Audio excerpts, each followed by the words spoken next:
Masyarakat suku Mandar di Kabupaten Polewali Mandar atau Polman, Sulawesi Barat memiliki kebiasaan unik saat angin bertiup kencang. Seakan-akan mereka mampu menaklukkan angin yang bertiup kencang. Cara yang dilakoninya sudah jadi turun-temurun karena memang terbukti ampuh. Salah satu cara yang dilakukan, mereka meletakkan peralatan dapur di depan pintu rumah yang diyakini dapat meredam angin kencang. Memang terlihat tak masuk akal dengan cara itu, namun faktanya angin sepertinya dapat ditundukkan sesuai dengan yang mereka harapkan. Nah, tak semua peralatan dapat diletakkan. Biasanya peralatan dapur yang digunakan diantaranya alat parut kelapa tradisional yang oleh warga setempat dikenal dengan nama pikelu. Ada pula sipi yang merupakan alat penjepit yang terbuat dari bambu. Kedua alat tersebut diletakkan menghadap arah datangnya angin. Kebiasaan ini masih banyak dilakukan warga di Desa Tanga-Tanga, Kecamatan Tinambung. Memang ini sudah menjadi kebiasaan masyarakat sejak dulu kalau angin bertiup kencang, kata Lia warga setempat yang masih meyakininya. Lia mengaku jika kebiasaan tersebut telah dilakukan secara turun-temurun, namun dirinya tidak tahu pasti hubungan penggunaan kedua alat tersebut untuk meredam tiupan angin kencang. Saya juga tidak tahu apa hubungannya, tetapi ini sudah menjadi kebiasaan dari nenek-nenek kita dulu.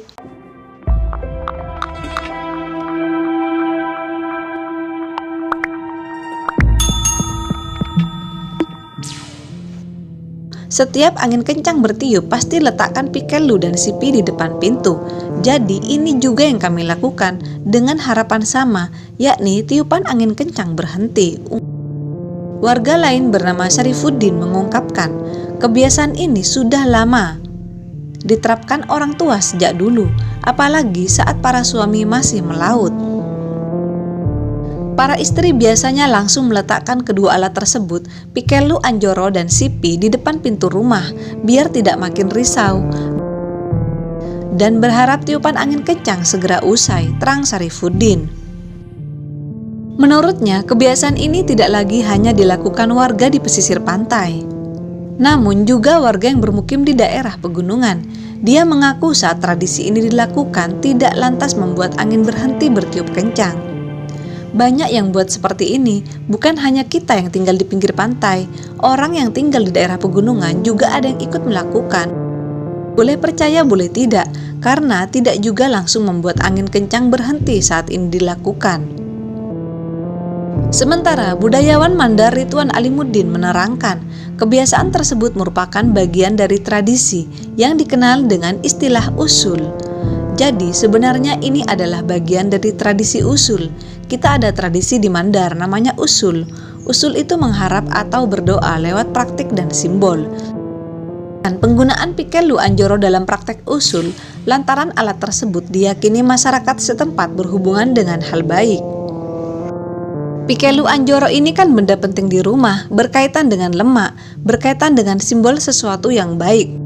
Ridwan menuturkan, praktek usul sudah dilakukan sejak dahulu kala. Praktek usul juga dijumpai dalam berbagai aspek kehidupan, termasuk saat proses pembangunan rumah dan perahu.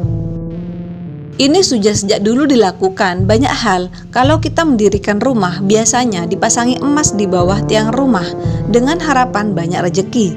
Bisa juga kita lihat anak tangga yang orang Mandar pasti ganjil, 5, 7, 9. Harapannya rejeki datang menggenapi. Orang suku Mandar memang unik, namun banyak yang belum mengetahui tentang asal-usulnya.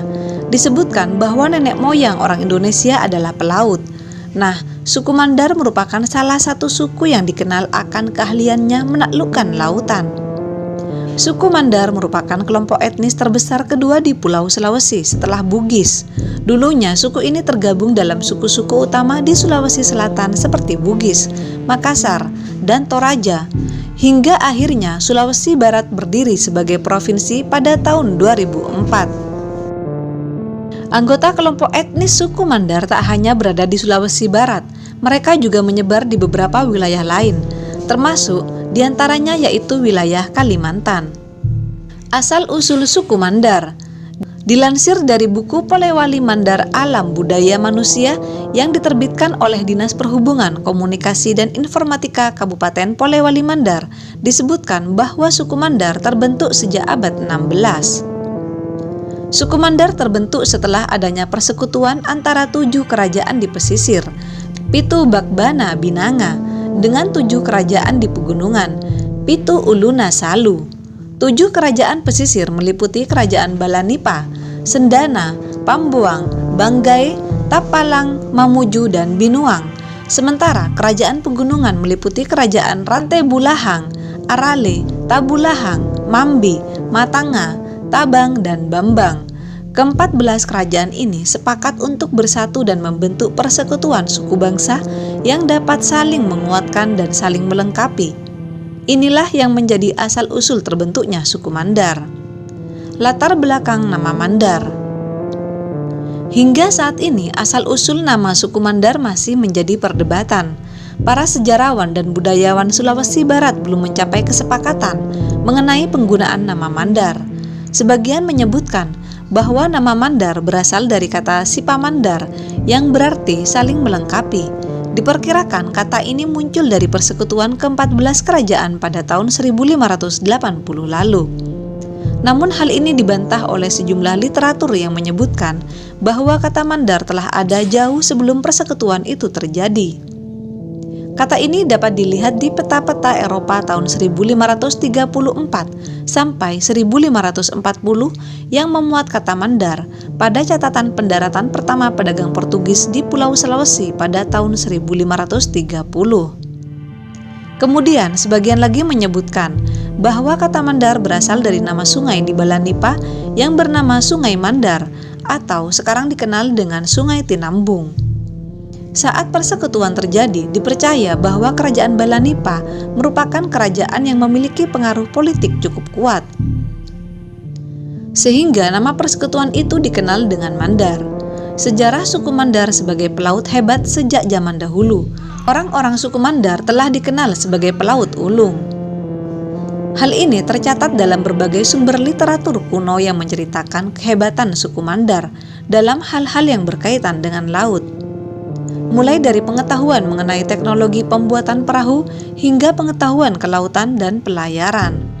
Tidak hanya itu, dalam memori Leeds, asisten residen Van Mandar 1937 sampai 1940 ditemukan catatan mengenai jalur-jalur pelayaran yang ditempuh oleh pelaut-pelaut Mandar sebelum masa penjajahan Belanda.